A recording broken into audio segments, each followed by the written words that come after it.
So drawing faces doesn't have to be hard, and today we're going to break down my approach to drawing faces in a step-by-step method that you can follow. Let's do it. Well, hey friends, welcome back to the channel. My name is Nicholas Jackson and I'm an artist in northern Minnesota. And today we're talking about drawing faces. And the reason I wanted to do a video on this is that, gosh, I just really felt that this is one of those things that I got hung up when I was learning to draw at the very beginning because faces are hard.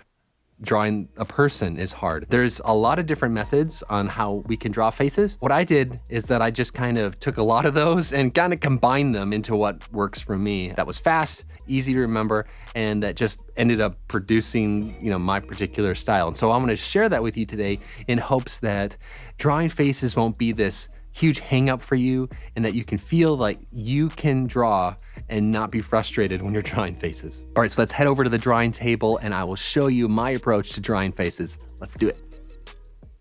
So if you draw with a structure for your face, it'll help get the elements in the right places.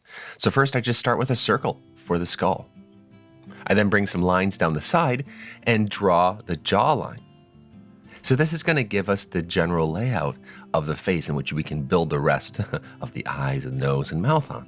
So I like to do kind of a line right down the middle and horizontal, and then the horizontal line is where the eyes will line up. So I kind of put the eye sockets, not the eye, the pupils or anything, the eye sockets, and then down in the middle I put 2 extra lines for the nose and for the mouth. This is just a guide. I'm quickly roughing in the ears because I want to have a good layout of what the face is going to look like and to start with, so that as I'm putting things in more detail, I have the structure underneath already. So it's really rough, but it's really quick to get an idea of what this face is going to look like from the very beginning. I don't like to work on component by component. I like to work on the face as a whole, all over each component, and kind of rendering it holistically and not just one area at a time. So here I'm putting in the pupils, and I like to put them slightly in towards the middle so they look a little bit cross-eyed, but that's because the eyes are focusing on one thing. If you put them exactly in the middle of the eyeball, it kind of looks like they're staring off into nothingness. And that's not, really exactly what we want. So I have a confession. For some reason, for ages, I have been drawing the most humongous eyebrows. And I told myself, for this video, I'm not gonna draw huge eyebrows. Well, guess what happened? I drew these huge eyebrows. I guess some things just never change. We're gonna move down to the mouth area, where I kind of want to reinforce a little bit of what's gonna happen with the lips. Now, from the very beginning, I would be thinking about what is the expression of the face, because that's going to change so much. The location of where things are going to be and the shape that they're going to be. And so I'm going with just kind of a really simple little smile, and this is going to help kind of guide what the overall emotion of the face is going to be. And here I'm back at the eyes because remember I talked earlier about establishing the face holistically. And so I don't just work on only one component, finish that, move to the next component and finish that. I like to use just simple triangles for noses, especially when drawing from the front. So after I've established that baseline, I put in a couple little marks on that triangle for the nostrils, and then actually draw in the skin around the nostrils and complete that simple triangle shape with a little bit of shading there, because our noses are typically a little more red than the rest of our faces. Now, this is a stylistic choice of mine, but I like to kind of show the edge of the nose. Now, if we were drawing a realistic face, this wouldn't be like that. But hey, we're illustrating. We can do whatever we want. Now that I have pretty much the face blocked in, the blocking in phase is done, I'm now going to move around the entire face, slowly rendering the elements to get them to come to life together. And so I'm refining a little bit of the eyebrows here. I'm going to bring the jawline to where I want it to be. I like to have a little bit of an angle to those, to the jawline on the side. And then you have to make a decision here when you're illustrating faces, what you're going to do with the upper lip. The upper lip can be a little bit problematic because if you have too much of an upper lip, it can look really feminine if you're trying to draw a male. And then if you don't have an upper lip, it can tend to look more male if you're trying to draw a female. So there are some choices that you have to make depending on who you're drawing. Now I'm drawing a little dude here, but I did decide to go with the upper lip. One of my dearest instructors used to say proportions, proportions, proportions, because really drawing comes down to that. How are things relating to each other? And right now, as you can see, there's not a lot of space between the mouth and the bottom of the jaw. And that's because if you start to reduce the space there, the face can look a little bit younger. And of course, I have a little bit bigger eyes, and that's, maybe more of a Disney style. But the larger eyes on the face do help indicate the age. All right, so now we're gonna move on to the hair. Hair can be its own tutorial entirely, but I wanted to kind of show you what I'm thinking about when I'm drawing the hair. Now, one of the reasons I have the skull there is to help remind me that the hair sits above the skull. And so as I'm making those indications of where the hair is going to be, as you can see, it's above where the skull sits. And so that helps you not lose your head when you're drawing, which is a pretty common experience when we're drawing, is that we can lose the actual anatomy of what's going underneath. And so that structure of where the skull is helps me place that hair above it. Now, I have no idea what this hairstyle is even called. Sometimes I find that I'm making up hairstyles, but I probably should have a reference for this. All right, so I'm gonna block in a little bit more of the ears. And one of the things I'm thinking about here, as I've switched pencils to an actual graphite pencil, I was using a coal erase colored pencil initially, so that those lines are a little bit lighter. I wanna come in with something a little bit darker. Those initial stages of the drawing should be pretty light. You don't wanna draw hard with your pencil, and that's so that you can easily draw over it and make slight adjustments with the actual graphite. Now that I have the entire structure done, I'm gonna render out the rest of the face with this graphite pencil.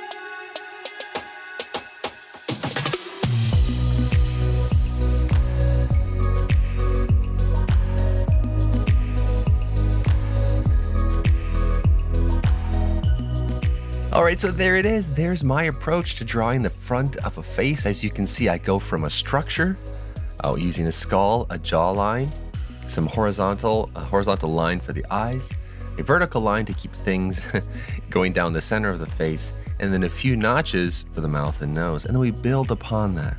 Use your structure, draw lightly, and then come in with a heavier pencil later on to fill out the rest of the face.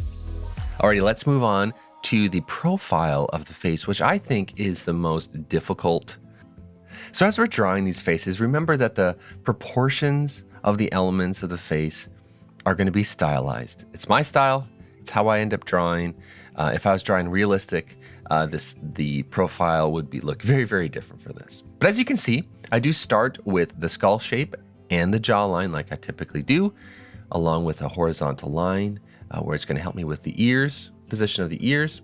And then also it's going to help me as to where the eyes are going to lie, okay? I then come in and rough in a little bit of the nose, trying to figure out how much of a swoop do I want, of a hook do I want for this particular nose. As you can see, I kind of change my mind as I'm going with this piece because I'm not quite sure exactly how I want it to look. I want to make my way down the actual bottom part of the nose and indicating the nostril line as well. Now, as I move on to the lip, a quick tip is to remember that the top lip, the upper lip, is going to protrude a little bit farther typically than the bottom lip. As I mentioned in the front-facing part of this tutorial is to draw around the face. Keep moving. Don't get stuck in one area. Everything relates to each other, and the more you work on the drawing holistically, the better it's going to come together as a whole. So here I'm thinking about the eyeball sitting in the socket and how the skin is going to go around that. And so you can see I'm kind of drawing over on top of the eye. And so then now the lid goes in the right spot, the upper lid, the lower lid. And now I am going to reinforce a little bit of how I imagine my outrageous and overly sized eyebrows for some reason and where they're going to sit on the actual image here. I've kind of over the years had my eyebrows sit a little bit further back than they normally would on an actual realistic eyebrow. Now I'm going to place the ear, and the ear is going to be considerably further back on this particular style than you would on a traditional realistic actual proportions of a head. I like to kind of indicate a little bit where the hair is going to be, and so that I can kind of understand as I'm figuring this out in my head, where things are going to be. And we talked earlier about the hair sitting above the skull. And even in the middle of the hair, I'm drawing the middle of the hair. I'm like, I actually need to go and work again on the lips. And back to the eyes, I'm just kind of all over the place. When I was making this tutorial, I wasn't trying to be step 1, 2, 3 to draw faces. I actually just wanted to document how I do it. And like I said, I kind of end up going all over so that the piece comes together holistically. And I know I've said that 100 times, but that's kind of why we're everywhere. Right now, he looks like a bald man because I haven't finished the top of his head. I promise that's not going to be the same. We are drawing relatively the same character. This isn't going to be an exact turnaround. A turnaround would involve some guides that are kept through the whole process, and that's going to be another video. We can talk about that. But here I'm indicating the hair, once again, using above the skull line. And I just hit the back of the head right there because I realized, man, I actually hadn't put the hair enough sitting on top of the head. When drawing hair, make sure not to draw individual hairs and just draw them as shapes, big shapes to begin with, and you can come and refine later. All right, so the front of the nose can be kind of problematic. And so you want to get some reference specifically out for that. But I am continuing some of the choices I made previously about having a little bit more of an upper lip that's defined. And once again, I'm realizing, you know what? I don't think I drew the skull large enough. What was I doing? And so I'm having to come back and refine that a little bit.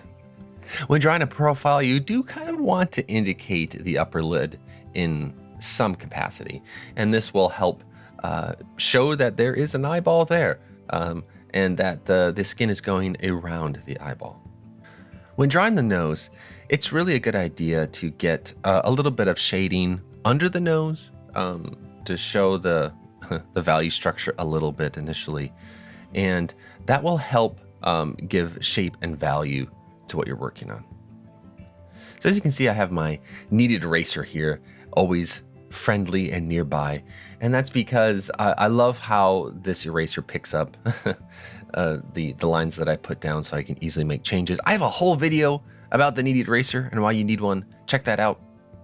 All right, so we're gonna hit a little bit of the jawline here so that we understand a little bit where things are going to lie. And while I'm doing that, for some reason, I'm like, oh, I need to work on his hair a little bit. As I'm watching this back, I think, man, is there even a method to this madness? I am absolutely all over the board. It's even hard to talk about it. That shading under the nose, I just did a little bit of that to indicate that as well. And I'm deciding, I don't like the way that his nostril is being shown. And so I'm coming back and changing that. The nice thing about using these color erase color pencils is that they're super easy to pick up. You can erase these things without there being much of a problem at all. So I'm hitting the lower lid a little bit so that it makes a little bit more sense. All right, so now I'm going to finish out the blocking of this profile, bring in the graphite pencil, which is a little bit darker and heavier to get those lines established, and we'll finish out this profile.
So there's a profile. It can be a little more tricky, so just make sure to get some practice in there.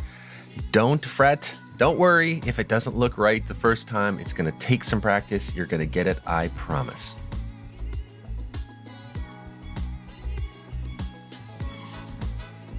The profile, it's a fun one. It's not going to be used as much, but it's important to know because it helps you understand the structure of the head. Now, let's move on to the 3/4 view. It's time for the 3/4 view, and here we go. I'm using my wrist, my whole arm actually, to get that circle for the skull going. We're going to use that every time. Now, that center line is now shifted to the right because we're not looking at the skull and the face straight on.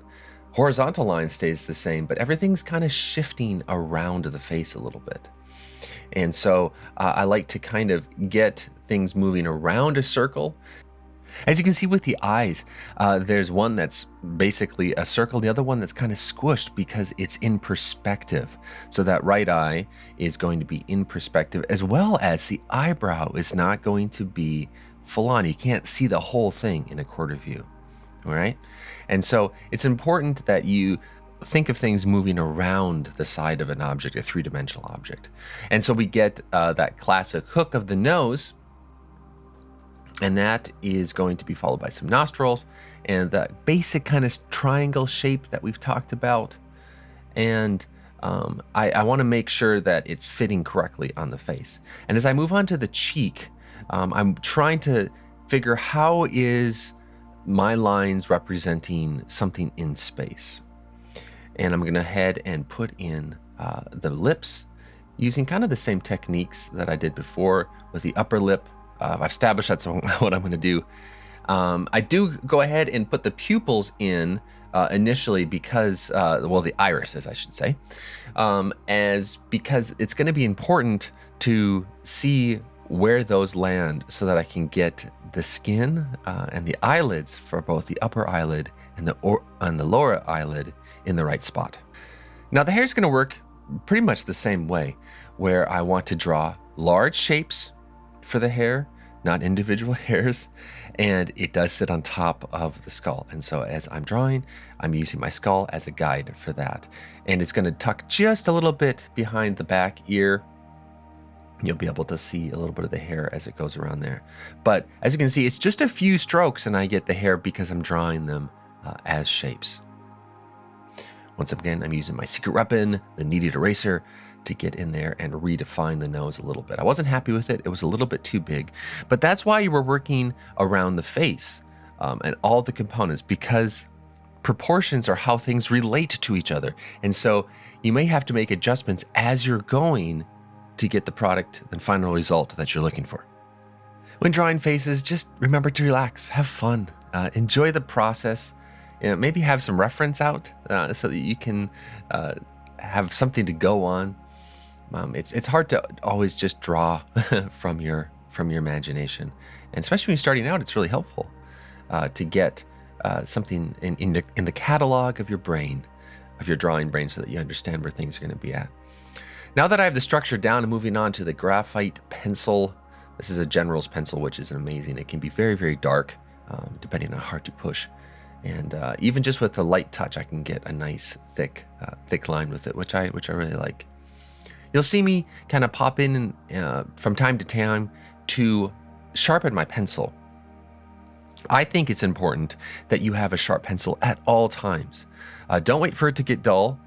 Sharpen your pencil regularly. When I was looking at Leonardo da Vinci's sketchbooks, I got to see them in person one time, and I noticed that all of his marks were very, very sharp. And I think that's a good important thing to have. So as I'm moving on to some shading here, I'm just thinking some general lighting. I have the under bit of the nose, under the eyebrows, and of course a little bit under the hair. Using the Kneaded Eraser as a tool for drawing here, I'm going to get a little bit, almost some highlights or some rim light around the face here by erasing. Really great way to use the Kneaded Eraser. The stump that I used for shading, you can get those pretty much at any art supply store. I think they're nice because when you're drawing, when you smudge with just your finger, sometimes you can get some oils from your hand on the drawing, and that can be difficult to draw over. But there it is, friends. There is the 3/4 view. probably my favorite view to draw on the face. And this is my approach to how I make faces. So learn the structure of faces, learn how to use it, and you'll be drawing them in no time.